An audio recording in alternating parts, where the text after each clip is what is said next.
Ang bilis ng panahon March na, 24. Next Sunday po, sa Sunday po, Palm Sunday na.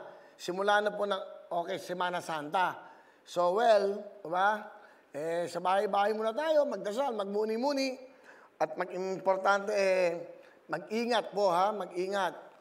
Hindi ko biro ito dahil meron kaming kaibigan, sa totoo lang, kaibigan Direk Bobot, at ang sabi niya sa akin, nung Saturday night, dinner pa sila, umuubo-ubo. And then, sabi niya, mapatingin ka. Nung Sunday, medyo iba yung pakiramdam.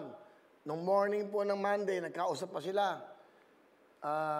Malungkot po yun dahil nung bandang hapon po, nawala na po yung kaibigan namin na yun.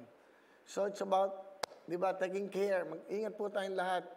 Ganun po talaga. Ito yung pang di kaya ng sistema natin, ang katawan, yung tinatawag natin na immune system natin kung mahina, talagang mahirap po Talagang mahirap lumabas sa sakit na ito. Ito ang pinaka-importante, face mask. Kunin mo yung face mask ko, face shield, Burns. Lagi nakakalimutan Hindi, huwag napakita. Napapakita mo pa, Direk.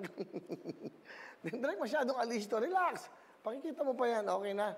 Para importante kasi kailangan isa tayo sa gumagawa ng paraan para, di ba, matulungan natin ang ating mga kababayan, matulungan natin ang ating bansa na talagang wag na lumaganap ng sakit na ito.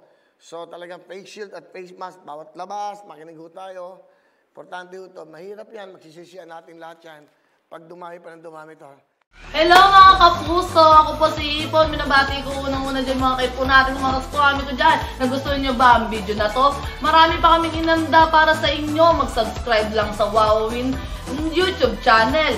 Tsaka, don't forget to hit the, the bell button para lagi kang updated. Yun lang!